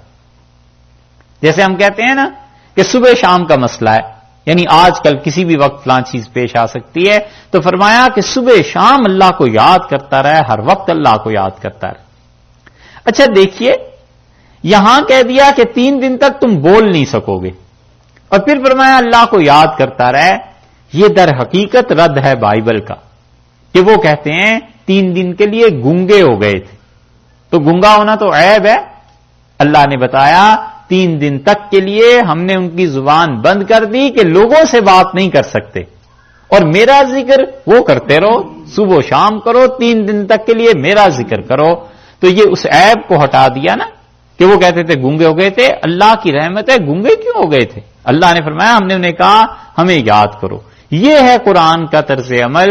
ہمیشہ یاد رکھنا کہ انبیاء علیہ الصلوۃ والسلام کی سیرت میں قرآن بغیر الزام کا ذکر کیے اس کا رد کر دیتا ہے. قرآن یہ نہیں کہتا کہ بائبل نے یہ کہا ہے، فلاں نے یہ کہا، بس وہ چلتا ہے، اور ذکر چلتے چلتے وہ جملہ ایسا کہہ جائے گا کہ آدمی سوچتا ہے یہ کیوں ہے، پتا چلتا ہے اچھا یہ تورات کا رد ہے انہوں نے. اس لیے جو لوگ تفسیر پڑھتے ہیں نا، کسی حد تک تورات اور انجیل پڑھی ہوئی ہو، پھر سمجھ میں آتا ہے کہ وہ کفر کیا ہے اور وہ اندھیرا کیا ہے اور یہ روشنی کیا ہے. وَإِذْ قَالَتِ الْمَلَائِكَةُ، ایک بچے کی پیدائش کا معاملہ ہو گیا حضرت یحییٰ علیہ السلام کا. دوسرا ارشاد میں وَإِذْ قَالَتِ الْمَلَائِكَةُ، جب فرشتے بولے اور انہوں نے عرض کیا، انہوں نے کہا یا مریم، اے مریم. یہ کیسے کہا؟ یا تو الہام ہوا، اور یا پھر انہوں نے واقعی آواز دی ہوگی. اور اس میں جنس الملائکہ لیں تو ایک فرشتہ یا پھر متعدد فرشتے، جیسے پہلے گزر چکا. فرشتہ بولا یا فرشتے بولے، انہوں نے کہا یا مریم، اے مریم، ان اللہ اصطفاکی، اللہ نے آپ کو چن لیا ہے. یہ پہلا استفاء ہے. 2 مرتبہ یہ لفظ آیا ہے وطہرک واصطفاک، اور اللہ نے آپ کو چن لیا. 2 مرتبہ اس آیت میں آیا ہے. یہ پہلی مرتبہ جو استفاء ہے نا، ہم اردو میں کیا عربی میں کہتے ہیں نا، رسول اللہ صلی اللہ علیہ وسلم کے لیے نام ان کا مصطفیٰ، یعنی وہ ہستی جو چنی ہوئی تھی صلی اللہ علیہ وسلم. ان اللہ اصطفاک، اللہ نے آپ کو چن لیا ہے مریم. دلیل کیا ہے؟ خود تمہاری پیدائش، کہ ماں نے تمہارے لیے دعا کی تھی، اور اسی طرح یہ جو ہیکل سلیمانی میں آئی ہو اور یہاں پر اللہ کی عبادت کرتی ہو، اور یہ جو تمہیں رزق ملتا ہے، یہ سب چیزیں دلیل ہیں اس بات کی کہ اللہ نے تمہیں چن لیا ہے بچی کو. ان اللہ اصطفاکی وطہرکی، اور اللہ نے کیا کیا ہے؟ آپ کو پاک کر دیا ہے. تم اتنی پاک عورت ہو کہ اللہ کی طرف سے پاکیزگی تمہیں ملی ہے. یہ رد ہے یہودیت کا جو اسے اچھی عورت ماننے کو تیار نہیں ہے. اللہ نے کہا ہمارے فرشتوں نے آواز دی اور انہوں نے کہا مریم تم تو بہت پاک ہو. اور دوسری طرف رد ہے عیسائیت کا کہ تم جسے کہتے ہو کہ وہ خدا تھیں، تو اگر وہ خدا ہوتی تو یہ پیدائش اور عبادت کرنا اور یہ رزق کا کھانا، کیا خدا ایسے کام کرتا ہے؟ وہ مخلوق تھی. ان 80 آیات میں ایک ایک لفظ قرآن کا عیسائیت کے رد میں، اس لیے کہ رسول اللہ صلی اللہ علیہ وسلم کے پاس آئے تھے نا بحث کرنے. یہ پہلا استفاء تھا. اللہ نے آپ کو چن لیا ہے، اللہ نے آپ کو بالکل پاک رکھا ہے. وصطفیٰ کی، اور اللہ نے آپ کو چن لیا ہے، یہ دوسری مرتبہ ہے نا، دوسری مرتبہ یہ لفظ لائے نا. اللہ نے آپ کو چن لیا ہے اس بات سے کہ کوئی مرد آپ کو چھوئے. علی نساء العالمین، اور سارے جہان کی عورتوں پہ آپ کو اللہ نے چن لیا ہے. یعنی اس زمانے میں جتنی عورتیں تھیں سب پہ اللہ نے چن لیا ہے انہیں. یا مریم، اے مریم، ایک تو انہوں نے خوشخبری یہ دی، اور دوسری وہ کہتا ہے فرشتہ، یا مریم اقنتی لربک، اے مریم اپنے پروردگار کے سامنے کھڑی رہ، دیر تک اللہ کی عبادت کر. قنوت کا مطلب بعض رات نے لکھا ہے طویل قیام، کہ بہت دیر تک کھڑی رہ اللہ کے سامنے. حنفی اور شافعی فقہا میں اس پہ بحث ہوئی ہے کہ قیام افضل ہے یا سجدہ افضل ہے، اور حنفی کہتے ہیں کہ اللہ تعالی کے حضور میں قیام افضل ہے. 2 رکعتیں لمبی پڑھے زیادہ اچھا ہے، بجائے اس کے کہ 10 نفل پڑھے تو 20 سجدے کر لے. اور شافعی حضرات کہتے ہیں سجدہ افضل ہے بنسبت قیام کی. اور حنفیوں میں سے بعض حضرات نے بڑا اچھا اور ایک مسئلہ لکھا ہے، وہ کہتے ہیں کہ مالک کی عبادت ہے نا جس میں دل لگ جائے. کہتے ہیں نفل پڑھنے ہیں، زیادہ رکعتیں پڑھنے کو جی چاہتا ہے، دل اس میں لگ گیا، وہ افضل ہے. دیر تک اللہ کے حضور میں کھڑے ہونا ہے وہ افضل ہے. یا مریم اقنتی لربک، انہوں نے کہا مریم اپنے اللہ کے حضور میں دیر تک کھڑی رہ، واسجدی، اور سجدے کر، ورکعی مع الراکعین، اور رکوع کرنے والوں کے ساتھ. یہاں جو باقی ہیکل سلیمانی میں اللہ کی عبادت کرتے ہیں تو ان کے ساتھ مل کے خدا کی عبادت کر. یہ اللہ بتانا چاہتے ہیں اس جملے میں کہ اچھا دیکھو، جو ہمارے سامنے کھڑی رہتی تھی، جو سجدے کرتی تھی، جو رکوع کرتی تھی، جس کو فرشتے آ کے خوشخبری دیتے تھے، اور یہ ساری چیزیں تھیں، وہ خدا ہو گئی. اگر وہ خدا ہوتی تو یہ عبادت کس کی کر رہی تھی؟ یہ ہے عیسائیت کا. ذالک من انباء الغیب، اور یہ غیب کی خبریں ہیں. نوحیہ الیک، اور ہم آپ کی طرف وحی کر رہے ہیں. یہ دلیل ہے رسول اللہ صلی اللہ علیہ وسلم کی نبوت کی کہ یہ غیب کی خبریں ہیں جو ہم آپ کو دے رہے ہیں. آپ کو کیا پتا ہے ان چیزوں کا؟ آپ کہیں پڑھے لکھے تھوڑے ہی ہیں، آپ نے کہیں جا کے تعلیم حاصل تھوڑے ہی کی ہے. یہ غیب کی سب باتیں ہیں جو ہم آپ کو بتلا رہے ہیں. وما كنت لديهم، اور آپ اس وقت نہیں تھے. کب؟ اذ یلقون اقلامهم، جب وہ کیا کر رہے تھے؟ اپنی قلمیں بہا رہے تھے. قلم، نئے کی قلم ہوتی تھی نا، نئے کی کیا کہتے ہیں، بانس کی. کانا ایک چیز ہوتی ہے، نرسل جانتے؟ پرانے زمانے میں لکھا گیا، یہودی اب بھی لکھتے ہیں تورات. ہیں فیدر نہیں، وہ تو پر ہوتا ہے. یہودی لکھتے ہیں تورات. وہ قلم ایک خاص ہوتی ہے، جیسے بانس ہوتا ہے اس طرح ڈبو کے اسے لکھتے ہیں نا. ٹھیک ہے، یہ کلمے ڈال رہے تھے. کلمے کہاں ڈال رہے تھے؟ جب مریم بچی تھی نا چھوٹی سی، یہ آئی، ماں نے بھیجا لپٹا کے کپڑے میں، اور حسرت تھی کہ بیٹا ہوتا. ماں نے بھیج دیا کہ ہوئی ہے بیٹی، اور نظر یہ مانی تھی، اور تم سب ہیکل سلیمانی میں ہو اور تم خدا کی عبادت کرنے والے ہو، میری بچی کو بھی کہیں رکھ لو. تو اب حضرت عمران کا ہو گیا تھا انتقال، اور بچی تھی یتیم. سب نے چاہا کہ اس بچی کو رکھ لیں کیونکہ عمران کی بیٹی ہے، اور ویسے بھی انہیں اندازہ تھا کہ بڑی برکت. حضرت زکریا علیہ السلام جو سب کے ہیڈ تھے، انہوں نے بھی چاہا کہ رکھ لیں کیونکہ خالو بھی ہیں، رشتہ داری بھی ہے، زیادہ حق بھی بنتا ہے. تو بحث جب شروع ہوئی کہ کون اسے بچی کو پالے گا، تو آخر پہ فیصلہ یہ ہوا کہ جس قلم سے ہم سب تورات لکھتے ہیں، دریا کے کنارے جائیں، دریائے اردن، اور جا کر سب اپنی قلم اس میں رکھ دیں. تو جس کی قلم بہہ جائے وہ تو گیا، اور جس کی قلم رک جائے بس ہم سمجھیں گے اللہ کی جانب سے یہ اس کے لیے ہے کہ اس بچی کی پرورش وہ کرے. اور ایک روایت میں آتا ہے کہ انہوں نے طے کیا کہ جس کی قلم پانی کی الٹے رخ پہ بہنا شروع کر دے تو یہ چیز اللہ نے اس کی طرف اشارہ فرمایا ہے. اللہ نے فرمایا وما كنت لديهم، اور آپ تو اس وقت موجود نہیں تھے، اذ يلقون کلامهم، جب وہ اپنے قلم بہا رہے تھے پانی میں، ایہم یکفل مریم، کہ کون ہے جو مریم کی کفالت کرے گا، کون ہے جو مریم کو پالے گا. وما كنت لديهم، اور آپ ان کے پاس اس وقت بھی تو نہیں تھے، اذ یختصمون، جب وہ جھگڑ رہے تھے، جب ہر کوئی کہتا تھا کہ مریم کو میں پالوں گا، جب جھگڑا ہو رہا تھا آپ تو اس وقت نہیں تھے. پھر قلم انہوں نے ڈالے اور اس پہ زکریا علیہ الصلوۃ والسلام کا قلم یا تو رک گیا یا اوپر کی طرف چلنے لگا. اس سے معلوم ہوتا ہے قرے کا ڈالنا، اور ساری بحث کا خلاصہ یہ کہ جہاں پہ سب کے حقوق مشترک ہوں وہاں قرے کا ڈالنا جائز. حقوق مشترک ہیں، مثلاً وراثت ہے، ایک مکان ہے، 2 بھائیوں میں 4 بھائیوں میں تقسیم ہونا ہے، اوپر کی سٹوری نیچے کی سٹوری کون کس جگہ پر رہے، سب کے حق برابر ہے نا. اب قرہ ڈال لیا جائے، اس میں جس کا نام نکل آئے یہ اللہ کی جانب سے سمجھا جائے.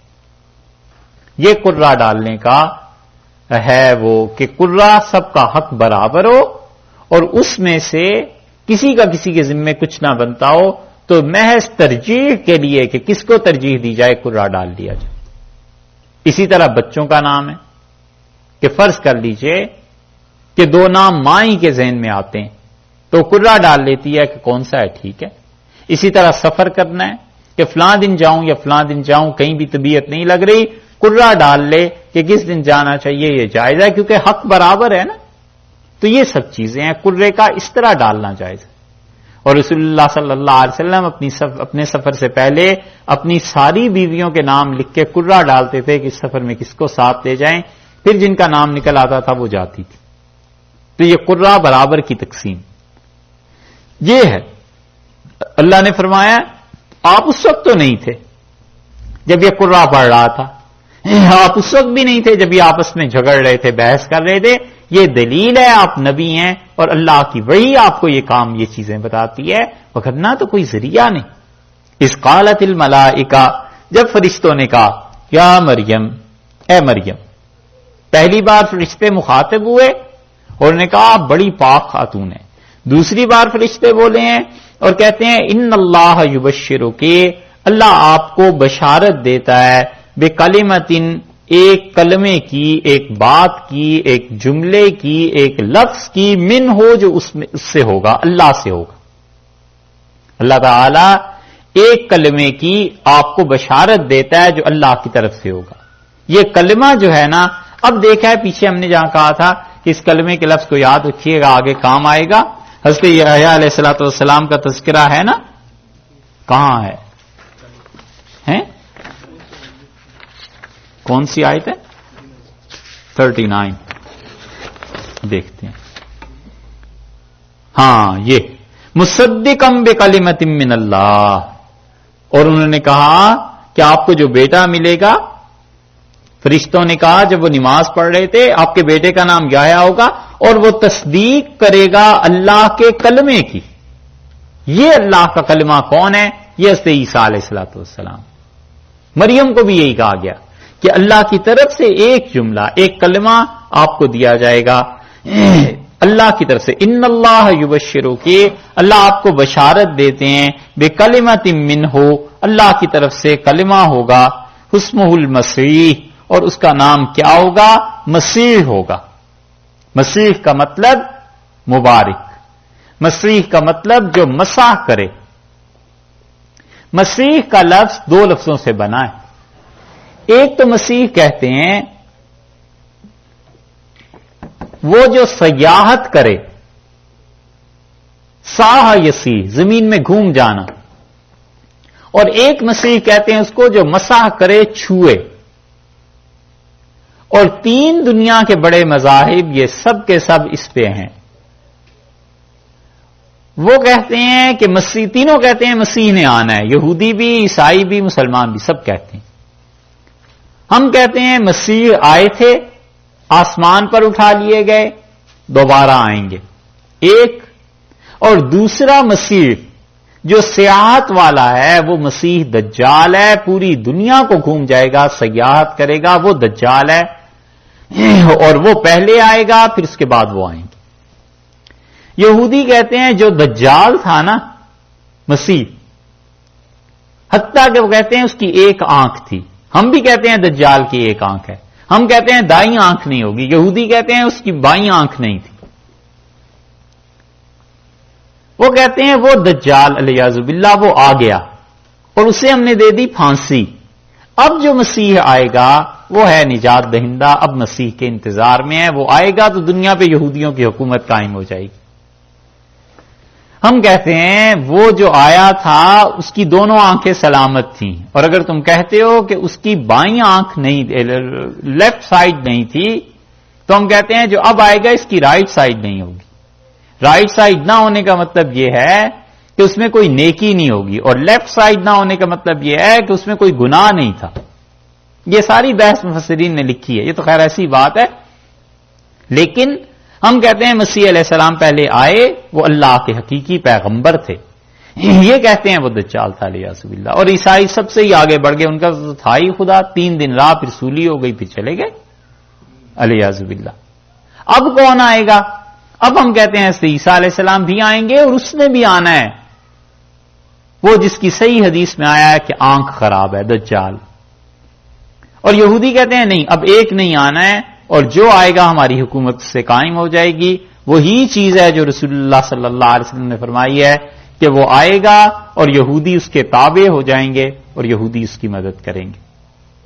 اور حضور اقدس صلی اللہ علیہ وسلم نے فرمایا کہ وہ آئے گا اور غرقد شاید یہی ہے کہ اس کا پودا لگایا جائے گا، بہت پودے، آپ نے فرمایا وہ پودا جو ہے جب جنگ ہوگی فلسطین میں تو وہ پودا مسلمان سے کہے گا کہ ادھر آؤ، میرے پیچھے ایک یہودی چھپا ہوا ہے، اس سے مار دو۔ اور اللہ کی شان ہے، اسرائیل نے اب وہ پودے لگانا شروع کیے ہیں، اور بہت بڑی تعداد اسرائیل میں اب وہ صحراؤں میں پودے لگ رہے ہیں، اور وہ وہی پودا ہے جس کے متعلق رسول اللہ صلی اللہ علیہ وسلم نے فرمایا تھا، اس کا نام بھی آیا ہے مسلم کی روایت۔ یہ ہے دجال جو آئے گا، اور مسیح علیہ السلام ہم کہتے ہیں یہ مسیح بنا ہے مسح سے، کیونکہ وہ چھوتے تھے بیماریاں دور ہو جاتی تھیں۔ اور جو دوسرا مسیح ہے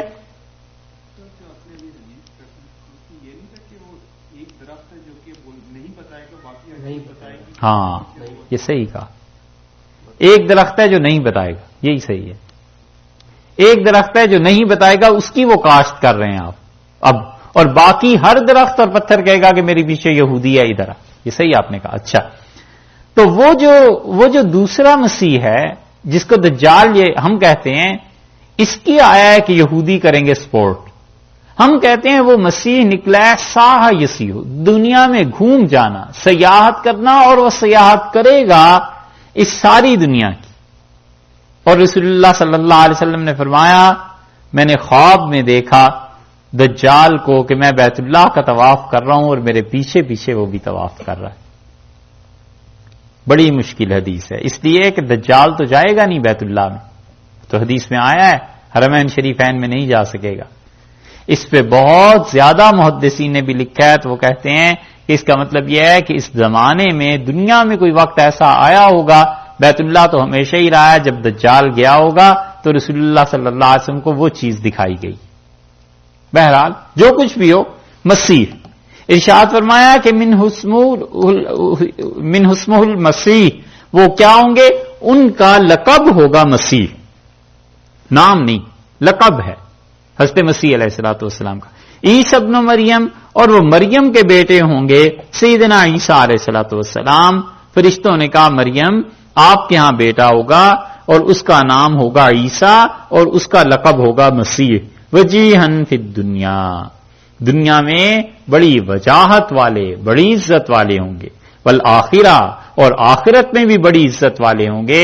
یہ رد ہے یہودیوں کا جو انہیں شریف بچہ ماننے کو تیار نہیں ہے نا، اللہ نے کہا ہمارے فرشتوں نے خوشخبری دی، ان کا وجیہن فی الدنیا والآخرہ، اس دنیا میں بھی اور آخرت میں بھی بڑی عزت والا آدمی۔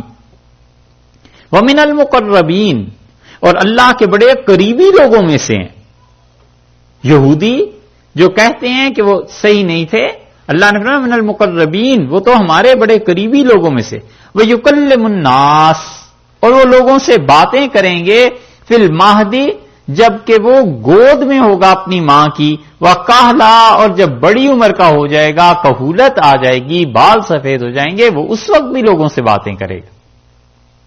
یہ آیت ہے جس پہ پھنس گئے ہیں بہت سے لوگ، اور مشکل ترین چیزوں میں سے گنی گئی ہے کہ اللہ نے فرمایا ہے وہ باتیں کرے گا جب پالنے میں پنگوڑے میں پڑا ہوا ہوگا۔ یہ تو چلیے ہو گئی معجزے کی بات، اور ہوا بھی ہے، سورہ مریم میں آگے آتا ہے، وہ تو ٹھیک ہے۔ یہ جو آگے لفظ ہے نا وکہلا، اور جب اس کی عمر زیادہ ہو جائے گی، کہولت میں پہنچ جائے گا، 40 برس سے بھی اوپر کا ہو جائے گا، پھر لوگوں سے اس وقت بھی باتیں کرے گا، تو یہ کون سی ایسی بات ہے جس کو اللہ نے ذکر کیا؟ مطلب اس میں کون سی بات؟ ہر آدمی جس کو بھی خدا نے زبان دی ہے، جب عمر ہوتی ہے تو بولتے ہی ہے۔ اللہ نے کیوں خاص طور پہ اس کا ذکر کیا ہے؟ یہ دلیل ہے اس بات کی کہ اس کا درمیان میں غائب ہو جانا اور آسمانوں پہ جانا اور واپس پھر زمین پہ آ کے دوبارہ لوگوں سے باتیں کرنا، یہ عجیب چیز ہے، یہ تمہارے بیٹے کے ساتھ ہوگی، وگرنہ کوئی معنی نہیں بنتے۔ آپ خود سوچیں کہ آخر اس بات کی کون سی تک ہے کہ خاتون سے کہا جائے کہ ہم تمہیں بیٹا دے رہے ہیں، ایسا اچھا بیٹا ہوگا، پالنے میں باتیں کرے گا، وہ تو ٹھیک سمجھ میں آ گئی، آگے وہ جب بوڑھا ہو جائے گا تب بھی باتیں کرے گا، یا جب بڑھاپے کی طرف چل رہا ہوگا۔ یہ دلیل ہے اس بات کی کہ ہمارے نزدیک وہ عقیدہ کہ سیدنا مسیح علیہ الصلوۃ والسلام چلے گئے اور رسول اللہ صلی اللہ علیہ وسلم فرمایا وہ 33 برس کے قریب ان کی عمر تھی جب وہ تشریف لے گئے آسمانوں پہ، اور وہ واپس آئیں گے۔ اب یہ جو ان کا آ کے باتیں کرنا ہے نا لوگوں سے، 2000 سال تو گزر گئے، اللہ جانے اب وہ کب آئیں گے، مگر جب بھی آ کے بات کریں گے، یہ وہ عجیب چیز ہے جو لگے گی لوگوں کو کہ سبحان اللہ، 2000 سال بعد ایک آدمی آ کے اب باتیں کر رہا ہے، 2500 سال کے بعد آ کے باتیں کر رہا ہے۔ وکہلا، ہم نے کہا ہمارے فرشتوں نے کہ جب اس کی عمر ڈھلنے والی ہوگی تب بھی لوگوں سے باتیں کرے گا۔ سمجھ آتی ہے؟ اس کے علاوہ کوئی بات بنتی نہیں۔ بڑی کوشش کی ہے لوگوں نے اور بھی فکرے لکھنے کی، جوڑنے کی، مگر سب سے اچھی تعبیر اس کی گئی وَمِنَ الصَّالِحِينَ، اور تمہارا بچہ وہ صالح لوگوں میں سے ہوگا۔ وہاں سے یحییٰ کے متعلق آیا تھا صالحین میں سے، یہاں بھی صالحین میں سے یہی آ گیا کہ وہ آپ کا بچہ صالحین میں سے ہوگا اور وہ باتیں کرے گا۔ حضرت مہدی کے آنے کے بعد، حضرت مہدی تشریف لائیں گے اور ان کے بعد سیدنا عیسیٰ علیہ الصلوۃ والسلام نے آنا ہے۔ بڑی دھوم ہے مہدی علیہ الصلوۃ والسلام کی، آ گئے ہیں اور حضرت نے دیکھے ہیں اور فلانے، ہم یہ ساری باتیں سنتے ہیں اور ہمیں حیرت ہوتی ہے کہ حدیث میں آیا ہے اس وقت امت کے چنے ہوئے لوگ وہاں ہوں گے بیت اللہ میں، اور اس پہ مہدی طواف کر رہے ہوں گے اور لوگوں کو پتہ نہیں چلے گا، حتیٰ کہ آواز دی جائے گی کہ اللہ کے خلیفہ مہدی ہیں، ان کی بیعت کرو، تو وہ تو انہیں پتہ نہیں چلا جن کے سامنے طواف ہو رہا ہے۔ اور یہاں حضرت نے دیکھا تھا، بس سایہ پڑا تھا، نماز پڑھ رہے تھے، ایسے ہو گئے لا حول ولا قوت الا باللہ۔ ہر دور میں یہ رہا ہے کہ مہدی آ رہے ہیں، مہدی آ رہے ہیں۔ حضرت حاجی امداد اللہ صاحب مہاجر مکی رحمۃ اللہ علیہ، حضرت کی تو کیا بات عرض کریں، اسپین میں صوفیہ کہتے تھے ہم اپنی دروازے سے نکل کے کھڑے ہو جاتے ہیں، دیکھتے ہیں کہ شاید حضرت مہدی تشریف لا رہے ہوں، مسلمانوں کی حالت بڑی بگڑ گئی۔ حضرت حاجی امداد اللہ صاحب مہاجر مکی رحمۃ اللہ علیہ کا انتقال ہوا تھا کوئی 1318-19 میں، ایسے 100 سال سے زیادہ ہو گئے حضرت رحمۃ اللہ علیہ کے انتقال کو۔ حضرت بیٹھے ہوئے تھے اور ایک بزرگ تھے، انہوں نے کہا حضرت رات میں سو رہا تھا اور مجھے اچانک الہام ہوا کہ مالکی مصلی جو ہے جہاں پہ امام مالک رحمۃ اللہ علیہ کے پیروکار نماز پڑھتے ہیں وہاں سے مہدی آ گئے، تو میں اٹھا اور میں بھاگ کے گیا تو دیکھا حضرت مہدی بیٹھے ہوئے تھے، اور میں نے امام سے بیعت کی درخواست کی، انہوں نے مجھے بیعت فرما لیا۔ تو ان کا حضرت امام مہدی آ گئے ہیں اور اب 10-15 سال میں ان کا ظہور ہو جائے گا، ایسے ہی تھی عمر بس 25-30 برس کی جیسے ہوگی، اب ظہور ہو جائے گی۔ حاجی صاحب رحمۃ اللہ ان کی تعریف کرتے تھے، فرماتے تھے بڑے صاحب کشف بزرگ ہیں یہ۔ چلو حضرت تھانوی رحمۃ اللہ فرماتے تھے جب وہ اٹھ کے چلے تو میں بھی پیچھے پیچھے چلا گیا اور میں نے کہا حضرت مہدی آئیں گے، پتہ نہیں میں اس وقت تک زندہ بھی ہوں گا یا نہیں، آپ حضرت کی طرف سے مجھے بیعت فرما لیجئے۔ تو انہوں نے مجھے بھی بیعت کر لیا کہ حضرت کے بہاف پہ ان کے توسط سے تمہیں بھی بیعت کرتا ہوں۔ اب 100 سال ہو گئے، کہاں گئے؟ حضرت تھانوی رحمۃ اللہ علیہ کبھی انتقال ہو گیا، نفر اللہ مرکزہ، اس لیے ہر زمانے میں یہی چیزیں چلتی رہی ہیں، یہ مہدی ہیں، آ گئے ہیں، ہمارے حضرت نے دیکھا تھا، فلاں نے دیکھا تھا۔ کوئی ایسی چیزیں نہیں ہوتی، جب انہوں نے آنا ہوگا وہ اسی دن پتا چلے گا۔ ایسے نہیں ہے کہ لوگوں کو پتا چل جائے اور گیس لگاتے پھریں کہ اب 2006 آ گیا، اب 2004 آ گیا، فلاں سال میں مہدی آ جائیں گے۔ اٹکل بچوں ہیں، بس جوا ہے، کسی کا نکل ہی آئے گا۔ یہ ہے اللہ نے فرمایا من الصالحین، اور وہ بڑے صالح لوگوں میں سے حضرت عیسیٰ علیہ الصلوۃ والسلام۔ قالت بولی، کہتی ہیں رب اے پروردگار، اس ایک لفظ سے رب میں نا یہ بائبل کا رد ہے۔ دیکھو پوری بات کیا ہے، قالت رب انا یکون لی ولد، عرض کرنے لگی کہ میرے پروردگار میرے ہاں بیٹا کیسے ہو جائے گا، ولم یمسسنی بشر، مجھے تو کسی آدمی نے ہاتھ بھی نہیں لگایا، اللہ یہ کیسے ہو جائے گا۔ انجیل میں ہے کہ مریم نے فرشتے سے کہا، اور قرآن کہتا ہے کہ اس نے اپنے رب سے کہا، اللہ سے کہا، فرشتے سے نہیں کہا۔ یہ رب کا لفظ نہ بھی لاتے نا، اتنا بھی ہو سکتا تھا کہ قالت انا یکون لی ولد، انہوں نے کہا میرے ہاں بیٹا کیسے پیدا ہوگا۔ یہ رب کا لفظ نہ بھی لاتے تو بھی فکرہ پورا تھا۔ یہ لفظ لائے ہیں اس لیے کہ بائبل کا رد ہو انجیل کا، کہ وہ کہتے ہیں فرشتے سے یہ کہا تھا انا یکون لی ولد۔ کیا بات ہے اس بات کی؟ کہتے ہیں کہ انہوں نے کہا، عرض کیا کہ اللہ میرے ہاں بچے کی پیدائش جبکہ کسی نے مجھے چھوا نہیں۔ قال کذالک، کہا بالکل اسی طرح ہوگا، کذالک، وہاں بھی کہا تھا نا کذالک، تم اور تمہاری بیوی ایسے ہی رہو گے، ہم بیٹا دے دیں گے۔ انہیں کہا کذالک، ایسے ہی ہوگا، کوئی تمہیں نہیں چھوئے گا اور ہم بیٹا تمہیں دیں گے۔ اس سے پتا چلتا ہے کہ اللہ کبھی کبھی تو اولاد مانگے سے دیتا ہے جیسے زکریا علیہ السلام کو، اور کبھی بن مانگے بھی دے دیتا ہے جیسے مریم کو۔ کوئی ایک شان ہے اس ذات کی، کبھی ایسے دے دیتا ہے کبھی ایسے دے دیتا ہے۔ قال کذالک، اللہ نے کہا ایسے ہی ہوگا، کذالک اللہ، اللہ اس طرح یخلق، تخلیق کرتا ہے، بناتا ہے، پیدا کرتا ہے، ما یشاء، جو اللہ چاہے۔ آپ دیکھیے کمال ہے اللہ کی کتاب کا۔ اس آیت کو اس آیت سے ذرا ملانا، وہ جو دوسری آیت تھی جس میں پہلے آیا تھا کذالک اللہ، 40 نمبر آیت، الفاظ پہ غور کرو، کذالک اللہ یفعل ما یشاء، اور یہاں کیا ہے کذالک اللہ یخلق ما یشاء۔ کس چیز کا فرق ہے؟ یفعل اور یخلق کا فرق بڑا نا۔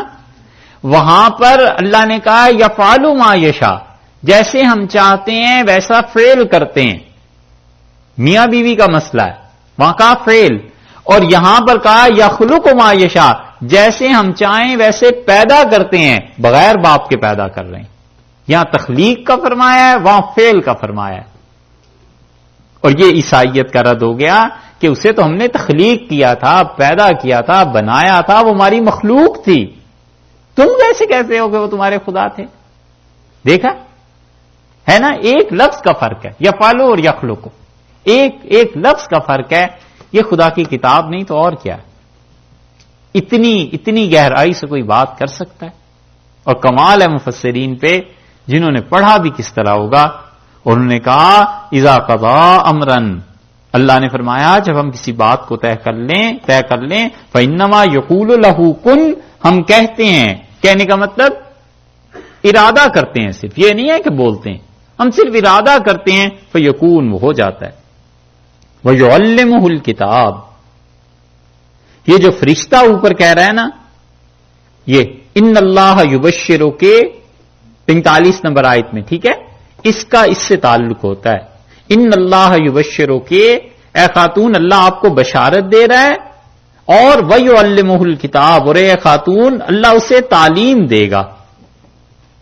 دیکھنا اس آیت، ٹھیک ہے، اللہ انہیں تعلیم دے گا۔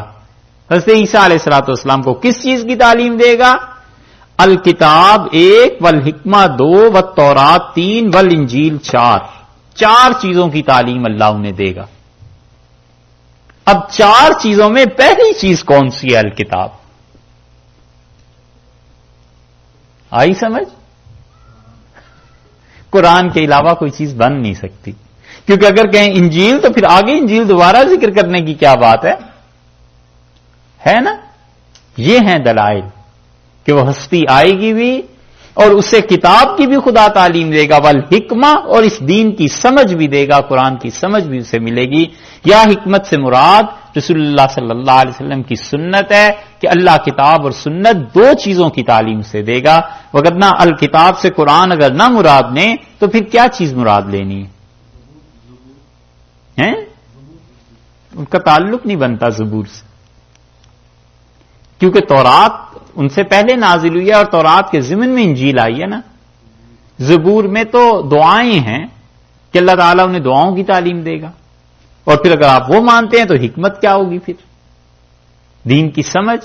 اس لیے یہاں پہ مفسرین کہتے ہیں یہ آیت دلیل ہے اس بات کی کہ اللہ انہیں اپنی کتاب قرآن کی تعلیم براہ راست خدا دے گا. یعلمہ الکتاب والحکمہ. دیکھا ہے دلائل بنتے ہیں یا بغیر تکلف کے بنتے ہیں کہ خدا اسے تعلیم دے گا. وَرَسُولًا إِلَىٰ بَنِي اسرائیل، اور بنی اسرائیل کی طرف رسول بھیجے گا، انہیں بنائے گا. ابھی بشارت کی بات چل رہی ہے. اب کیا بات؟ القصہ وہ پیدا ہوئے، اللہ نے انہیں رسالت دی، سارے مراحل پیش آئے. اب اس کے بعد انی قد جئتکم، انہوں نے کہا میں تمہارے پاس آیا ہوں بنی اسرائیل والو. بنی اسرائیل کی وہ بھیڑیں جو بچھڑ گئی ہیں، یہی آیا ہے نا بائبل میں کہ میں ان بھیڑوں کے لیے آیا ہوں جو اپنے راستے سے گم ہو گئی ہیں. آج کل تو یہ بھیڑیے بنے ہوئے. انی قد جئتکم، انہوں نے کہا میں تمہارے پاس آیا ہوں بآیۃ من ربکم، اپنے پروردگار کی طرف سے ایک نشانی. انی اخلق لکم، میں تمہارے لیے اخلق بناتا ہوں.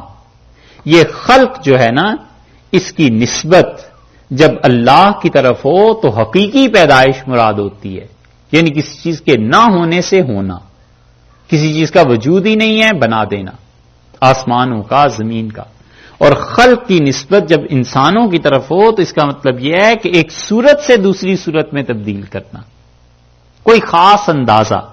انی اخلق لکم، میں تمہارے لیے بناتا ہوں، یعنی کیا؟ من الطین، مٹی سے بناتا ہوں، خود بخود نہیں، عدم سے وجود میں نہیں لے آتا. کوئی چیز ہو ہی نہ سرے سے اور بنا لوں، یہ نہیں.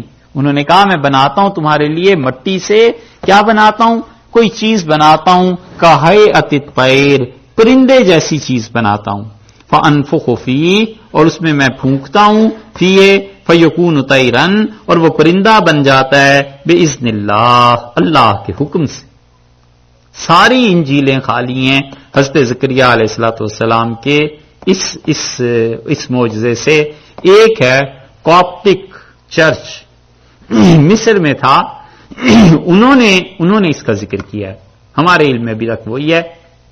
وہاں ایک نسخہ اسلام آباد میں دیکھنے کو ملا تھا کاپٹک چرچ کا، انہوں نے بس لکھا ہے، باقی کسی انجیل میں یہ نہیں. یہ قرآن نے بتایا ہے کہ انہوں نے کہا میں پرندہ، ایک مٹی لیتا ہوں، پرندے کی صورت جیسی کوئی چیز بناتا ہوں اور اس میں پھونکتا ہوں، وہ پرندہ بن جاتا ہے. وَأُبْرِئُ الْأَكْمَحَ، اور میں کیا کرتا ہوں؟ صحت، شفا بخشتا ہوں. الأکمہ، اس کو جو پیدائشی اندھا ہے. والابرس، اور اس کو جسے 2 ترجمے کیے گئے، ایک تو یہ کہ کوڑ کا مرض ہو جاتا ہے، اور ابرس کا دوسرا ترجمہ یہ کیا گیا کہ جس کے جسم پہ سفید داغ پڑ جاتے ہیں، میں اس کا علاج کرتا ہوں، برس کا. 2 باتیں. وَأُحْيِي الْمَوْتَى، اور میں مردوں کو زندہ کر دیتا ہوں، بِإِذْنِ اللَّهِ، اللہ کے حکم سے. یہ ان کے تینوں معجزات ان انجیلوں میں آتے ہیں. انہوں نے کہا ایک معجزہ تو یہ پرندے والا، 3 یہ 4 ہو گئے. یہ چاروں معجزات ہیں میرے، دیکھو بِإِذْنِ اللَّهِ، اللہ کے حکم سے.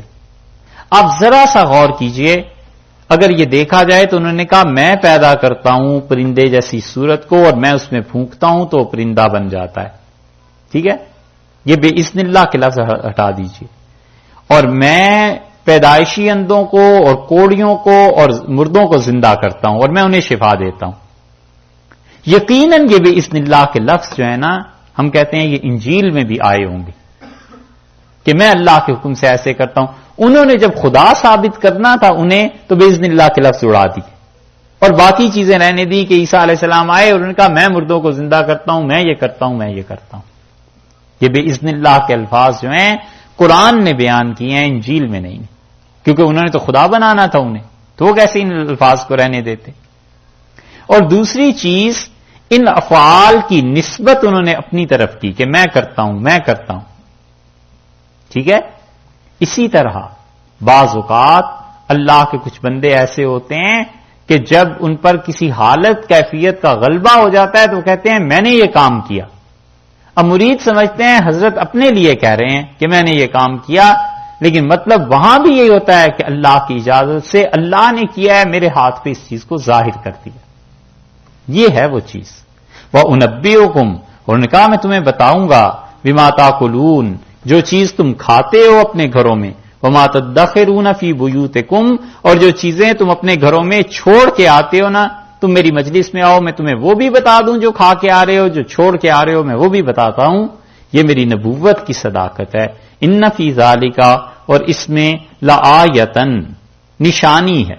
یہاں پر آیا بظاہر واحد ہے لیکن حقیقت میں جمع ہے، اس لیے اس کا ترجمہ یوں کرنا چاہیے کہ ان فی ذالک لآیتن، اس میں بڑی نشانیاں ہیں، لکم تمہارے لیے، ان کنتم مومنین، اگر تم ایمان والے ہو تمہارے لیے بڑی نشانیاں اس میں. ومصدقا، اور میں تصدیق کرتا ہوں. ان کی تصدیق کرنے والے کون؟ یحییٰ علیہ السلام. ومصدقا، اور میں تصدیق کرتا ہوں، لما بین یدی من التورات، جو کچھ کے ہمارے سامنے تورات ہے اس کی. میں کہتا ہوں کہ تورات اللہ کی کتاب ہے. وَلِأُحِلَّ لَكُمْ، اور میں تمہارے لیے جائز قرار دیتا ہوں، بعض الذی، بعض ان چیزوں کو، حرم علیکم، جو تم پر حرام قرار دے دی گئی تھی، میں اس حرام کو حلال کرتا ہوں. مثلا یہودیوں نے یہ کہہ دیا تھا کہ ہفتے کے دن مریض کی عیادت بھی حرام ہے، ہفتے کے دن کسی چیز کا پکانا بھی حرام ہے. انہوں نے کہا میں ان چیزوں کو حلال کرتا ہوں، جائز کرتا ہوں، تمہارے لیے ان پابندیوں کو ہٹاتا ہوں. وَجِئْتُكُمْ بِآیَةٍ مِّن رَبِّكُمْ، اور میں لے کے آیا ہوں پروردگار کی طرف سے تمہارے نشانیاں، کئی معجزات. فَاتَّقُوا اللَّهَ، اللہ سے ڈرو، وَأَطِیعُونَ، اور میری پیروی کرو. میں تمہارے پاس ان چیزوں کو لے کے آیا ہوں اور نبی ہوں، خدا نے مجھے بھیجا ہے، یہ سارے کے سارے میرے معجزات ہیں. اور پیغام کیا دیا؟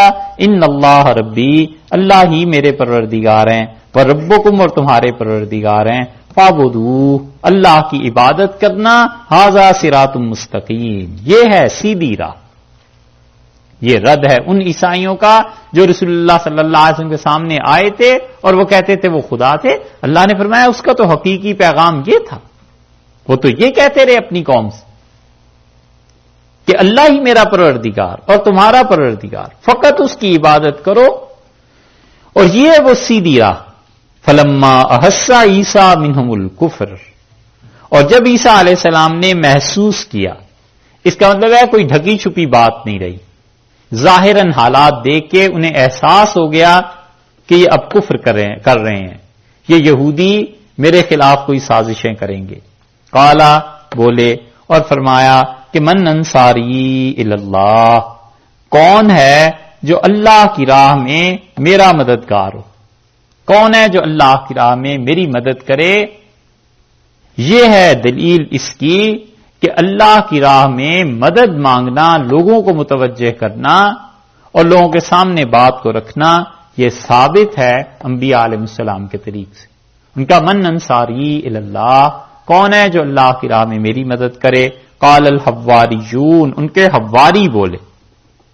حواری کہتے ہیں بہت سفید چیز کو، اور لکھا ہے تاریخ میں کہ یہ لوگ تھے دھوبی، کپڑے سفید کرتے تھے.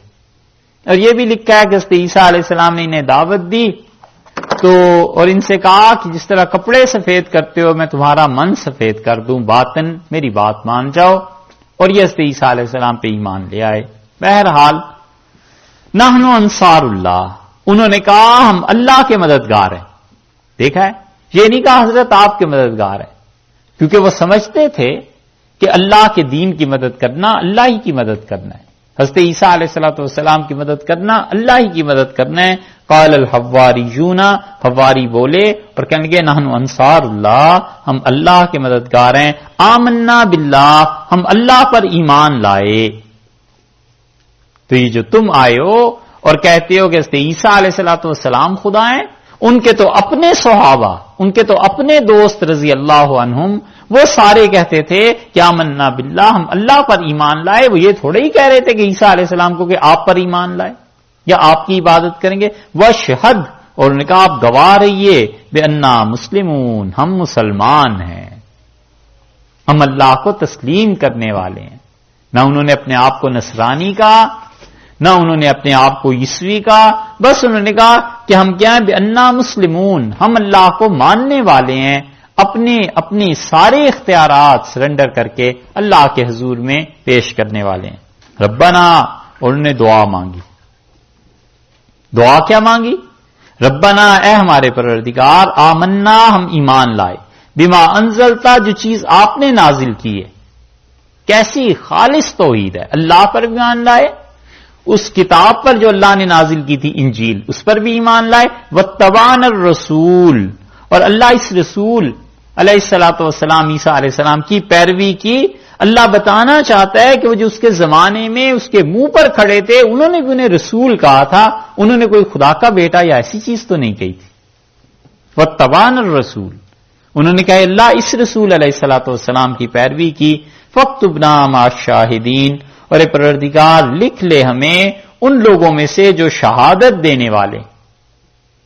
بڑی زبردست تعریض ہے یہودیوں پر، ان پر بڑی زبردست ٹوک ہے، تنقید ہے کہ اللہ ہمیں لکھ لے ان لوگوں میں سے جو شہادت دینے والے ہیں، گواہی دینے والے ہیں اس ہستی کی نبوت کی، اور ہمارے برعکس وہ ہیں جو سچی شہادتوں کو چھپاتے ہیں۔ اور اللہ یہ لفظ لا کے ان سے بھی گویا کہہ رہا ہے کہ وہ جو تمہارے بڑے تھے نا، وہ تو شہادت دیا کرتے تھے سچی، اب شہادت دو رسول اللہ صلی اللہ علیہ وسلم کی حقانیت کی کہ جو اب آئے ہیں یہ بھی پیغمبر ہیں اللہ کے اور رسول ہیں علیہ الصلوۃ والسلام۔ وَمَكَرُوا وَمَكَرَ اللَّهُ، اور انہوں نے مکر کہتے ہیں عربی میں بہت گہری تدبیر، خفیہ۔ وَمَكَرُوا، انہوں نے بڑی